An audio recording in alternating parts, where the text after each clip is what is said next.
Hi good morning. ನಾನು ನೀತು. ಇವತ್ತು ಮಾರ್ನಿಂಗಿಂದನೇ ವ್ಲಾಗ್ನ ಸ್ಟಾರ್ಟ್ ಮಾಡ್ತಾ ಇದ್ದೀನಿ. ಇನ್ನು ಎದ್ದಿದ ತಕ್ಷಣ ಬಿಸಿನೀರು ಕುಡಿಯೋದು ಸಹಜನೇ. ಹಾಗೆ ಇವತ್ತು ವರ್ಕೌಟ್ ಮಾಡೋದ್ರಿಂದ ನಾನು ಒಂದು ಬ್ಯೂಟಿಫುಲ್ ಜ್ಯೂಸನ್ನ ನಾನು ಕುಡಿಯೋಣ ಅಂತ ಅಂದ್ಕೊಂಡಿದ್ದೀನಿ.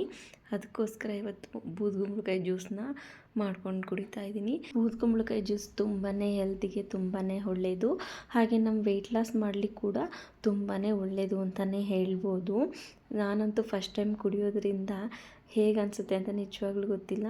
ಆದ್ರೂ ನಾನು ಫಸ್ಟ್ ಟೈಮ್ ಟ್ರೈ ಮಾಡ್ತಾಯಿದ್ದೀನಿ. ಯಾರೆಲ್ಲ ಫಸ್ಟ್ ಟೈಮ್ ಈ ಬೂದುಗುಂಬಳಕಾಯಿ ಜ್ಯೂಸನ್ನ ಕುಡಿತಾ ಇದ್ದೀರಾ, ಫಸ್ಟು ಸ್ವಲ್ಪ ಕಡಿಮೆ ಕ್ವಾಂಟಿಟಿಲೇ ತೊಗೊಂಡು ಕುಡೀರಿ. ಕುಡಿತಾ ಇದ್ದೀನಿ. ಫಸ್ಟ್ ಟೈಮ್ ಕುಡಿಯೋದ್ರಿಂದ ಸ್ವಲ್ಪ ಇರಿಟೇಟಿಂಗ್ ಎಲ್ಲ ಆಗ್ತಾಯಿತ್ತು, ವಾಮಿಟ್ ಬರೋ ಚಾನ್ಸಸ್ ಕೂಡ ಇತ್ತು. ಆದ್ರೂ ವೆಯ್ಟ್ ಲಾಸ್ ಮಾಡಲೇಬೇಕಲ್ವ, ಅದಕ್ಕೋಸ್ಕರನೇ ನಾನು ಎಷ್ಟೇ ಕಷ್ಟ ಆದರೂ ಪರವಾಗಿಲ್ಲ ಅಂತೇಳಿ ಕುಡಿತಾ ಇದ್ದೀನಿ. ಇನ್ನು ಜ್ಯೂಸೆಲ್ಲ ಕುಡಿಸಿದ ತಕ್ಷಣ ಸ್ವಲ್ಪ ವರ್ಕೌಟ್ ಮಾಡೋಕ್ಕೆ ಸ್ಟಾರ್ಟ್ ಮಾಡ್ತಾಯಿದ್ದೀನಿ. ನಾವು ಫಸ್ಟ್ ದಿನವೇ ಜಾಸ್ತಿ ವರ್ಕೌಟ್ನ ಮಾಡಲಿಕ್ಕೆ ಹೋಗಬಾರ್ದು. ಸ್ವಲ್ಪ ಬಾಡಿನೆಲ್ಲ ವಾರ್ಮಪ್ ಮಾಡಿಕೊಂಡು ನಾನು ಸಿಂಪಲಾಗಿ ಒಂದು 5-6 ವರ್ಕೌಟ್ನ ಸಹ ಅಷ್ಟೇ ಮಾಡಿದ್ದು. ನೀವು ಅಷ್ಟೇ ಫಸ್ಟ್ ಟೈಮ್ ಏನಾದರೂ ವರ್ಕೌಟ್ ಮಾಡ್ತಿದ್ರೆ ಒಂದು 10-15 ನಿಮಿಷ ಅಷ್ಟೇ ಮಾಡಿ, ಜಾಸ್ತಿ ಎಲ್ಲ ಮಾಡಲಿಕ್ಕೆ ಹೋಗಬೇಡಿ. ಯಾಕಂತಂದರೆ ನಮ್ಮ ಬಾಡಿ ಫುಲ್ ರೆಸ್ಟಲ್ಲೇ ಇರೋದ್ರಿಂದ ನೀವು ಸಡನ್ನಾಗಿ ಮಾಡೋಕ್ಕೆ ಸ್ಟಾರ್ಟ್ ಮಾಡಿದ್ರೆ ಫಸ್ಟ್ ಡೇನೇ ಬಾಡಿ ಪೇನ್ ಸ್ಟಾರ್ಟ್ ಆಗಿ ನೆಕ್ಸ್ಟ್ ಡೇಯಿಂದ ಮಾಡಲಿಕ್ಕೆ ಸಾಧ್ಯ ಆಗೋದಿಲ್ಲ. ಈಗ ವರ್ಕೌಟ್ ಎಲ್ಲ ಮುಗಿಸಿ ಫ್ರೆಶ್ ಅಪ್ ಆಗಿ ಇನ್ನು ಸ್ಮೂದಿನ ರೆಡಿ ಮಾಡ್ಕೊತಾ ಇದ್ದೀನಿ. ಸ್ಮೂದಿ ನಾನು ಮಾರ್ನಿಂಗೇ ತೊಗೊಂಡಿರೋದ್ರಿಂದ ಹೊಟ್ಟೆ ತುಂಬ ಫಿಲ್ ಅನಿಸುತ್ತೆ. ಆದ್ದರಿಂದ ನಾನು ಇದನ್ನು ತೊಗೊತಾ ಇದ್ದೀನಿ. ಒಂದು ಮಿಕ್ಸಿ ಜಾರ್ಗೆ ಪಾಲಕ್ ಸೊಪ್ಪು, ಬಾಳೆಹಣ್ಣು, ಸೀಬೆಹಣ್ಣು ಹಾಗೆ ಬಟರ್ ಫ್ರೂಟ್ನ ಹಾಕಿ ನೀರು ಹಾಕಿ ಇಲ್ಲಿ ನಾನು ರುಬ್ಕೊತಾ ಇದ್ದೀನಿ. ನೀವು ಆಮೇಲೆ ರುಬ್ಕೊಂಡಿದ್ದ ತಕ್ಷಣ ಮತ್ತೆ ಕಾಯಿ ಹಾಲು ಹಾಕಿ ನಾನು ಮತ್ತೆ ಇದನ್ನು ರುಬ್ಕೊತಾ ಇದ್ದೀನಿ. ಗಾರ್ನಿಷ್ಗೋಸ್ಕರ ನಾನಿಲ್ಲಿ ಬಾದಾಮಿನ ಕಟ್ ಮಾಡಿ ಹಾಕ್ಕೊತಾ ಇದ್ದೀವಿ. ನಿಜವಾಗ್ಲೂ ಸ್ಮೂದಿ ಅಂತೂ ತುಂಬಾ ಚೆನ್ನಾಗಿ ಬಂದಿತ್ತು.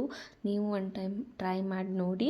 ಇದನ್ನು ತೊಗೊಳ್ಳೋದ್ರಿಂದ ನಿಮಗೆ ಬೇಗ ಹಶ್ವಾಗಲ್ಲ. ಒಂದು 12 ಗಂಟೆವರೆಗೂ ಆದರೂ ಇರ್ಬೋದು, ಅಷ್ಟು ಟಮ್ಮಿ ಫಿಲ್ ಅನಿಸುತ್ತೆ. ಇನ್ನು ಅಷ್ಟರಲ್ಲಿ ಇವತ್ತು ತೊಂಡೆಕಾಯಿ ಪಲ್ಯ ಮಾಡಲಿಕ್ಕೆ ನಾನು ತೊಂಡೆಕಾಯಿನ ಆಗಲೇ ಕಟ್ ಮಾಡಿ ಇಟ್ಕೊಂಡಿದ್ದೆ. ಇವಾಗ ಚಪಾತಿ ಮಾಡಲಿಕ್ಕೆ ಒಳಗಡೆ ಸ್ಟಫಿಂಗ್ ಎಲ್ಲ ಬೇಕಲ್ಲ, ಅದಕ್ಕೋಸ್ಕರ ನಾನಿಲ್ಲಿ ಕ್ಯಾರೆಟ್, ಕ್ಯಾಬೇಜ್ ಮತ್ತು ಪಾಲಕ್ ಸೊಪ್ಪನ್ನ ನಾನಿಲ್ಲಿ ಕಟ್ ಮಾಡ್ಕೊತಾ ಇದ್ದೀನಿ. ನಾನು ಇಲ್ಲಿ ಕ್ಯಾರೆಟ್ನ ನೂಡಲ್ಸ್ ಟೈಪಲ್ಲಿ ನಾನು ಕಟ್ ಮಾಡ್ಕೊತಾ ಇದ್ದೀನಿ. ನೀವು ಯಾವ ಥರನಾದ್ರೂ ಕಟ್ ಮಾಡ್ಕೋಬೋದು, ಇಲ್ಲಾಂದರೆ ತುರ್ಕೋಬೋದು.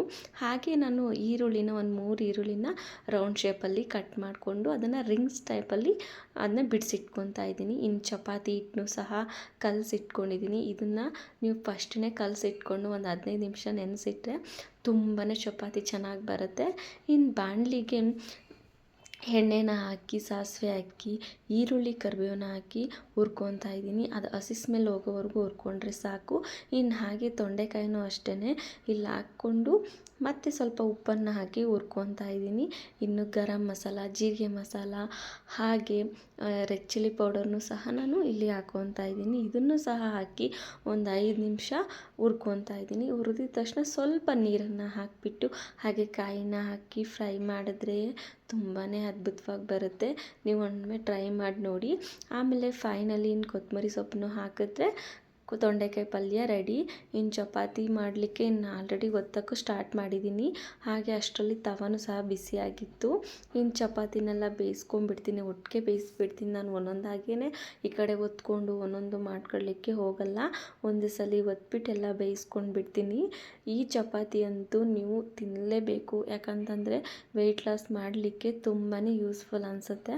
ಯಾಕಂತಂದರೆ ಇದನ್ನು 2 ರೋಲ್ ನೀವು ತಿಂದರೆ ಫುಲ್ ಟಮ್ಮಿನೇ ಫುಲ್ ಆಗಿಬಿಡುತ್ತೆ ನಿಮಗೆ. ಹಾಗೆ ಒಂದು ಪ್ಲೇಟ್ಗೆ ಚಪಾತಿ ಹಾಕಿ ರೋಲ್ ಮಾಡಲಿಕ್ಕೆ ಫಸ್ಟ್ ಚಪಾತಿಗೆ ಬಟರ್ ಫ್ರೂಟ್ನ ಹಾಕ್ಕೊತಾ ಇದ್ದೀನಿ. ಇದಕ್ಕೆ ಸ್ವಲ್ಪ ಎಣ್ಣೆ, ಉಪ್ಪು, ಬೆಳ್ಳುಳ್ಳಿನ ಹಾಕಿ ಮಿಕ್ಸ್ ಮಾಡಿ ಹಾಕ್ಕೊತಾ ಇದ್ದೀನಿ. ಹಾಗೆ ಕ್ಯಾಬೇಜ್ ಆಗಿರ್ಬೋದು, ಕ್ಯಾರೆಟ್, ಈರುಳ್ಳಿ ಮತ್ತು ಇಷ್ಟನ್ನು ಸಹ ಹಾಕಿ ಮೇಲ್ಗಡೆ ಸ್ವಲ್ಪ ಖಾರದ ಪುಡಿನ ಹಾಕ್ಕೊಂಡು ರೋಲ್ ಮಾಡಿದ್ರೆ ತುಂಬಾ ಅದ್ಭುತವಾಗಿರುತ್ತೆ. ನೀವು ಇದಕ್ಕೆ ಬೇಕಾದರೆ ಮಯೋನೀಸ್ ಆಗಿರ್ಬೋದು, ಸಾಸ್ ಸಹ ಹಾಕೋಬೋದು. ನಾನು ಇದರಲ್ಲಿ ಸ್ಕಿಪ್ ಮಾಡಿರೋದ್ರಿಂದ ಅದನ್ನೇನು ನಾನು ಯೂಸ್ ಮಾಡ್ತಾ ಇಲ್ಲ. ಈಗ ಫೈನಲಿ ನಾನು 2 ರೋಲ್ನ ಮಾಡ್ಕೊಂಡಿದ್ದೀನಿ. ಹಾಗೆ ತೊಂಡೆಕಾಯಿ ಪಲ್ಯನೂ ಸಹ ಹಾಕ್ಕೊಂಡಿದ್ದೀನಿ. ತುಂಬಾ ಚೆನ್ನಾಗಿ ಬಂದಿತ್ತು. ನೀವೊಮ್ಮೆ ಟ್ರೈ ಮಾಡಿ ನೋಡಿ. ಈ ವಿಡಿಯೋ ನಿಮ್ಗೆ ಏನಾದ್ರು ಇಷ್ಟ ಆಗಿದ್ದರೆ ಪ್ಲೀಸ್ ಒಂದು ಲೈಕ್ ಮಾಡಿ. Thank you for watching.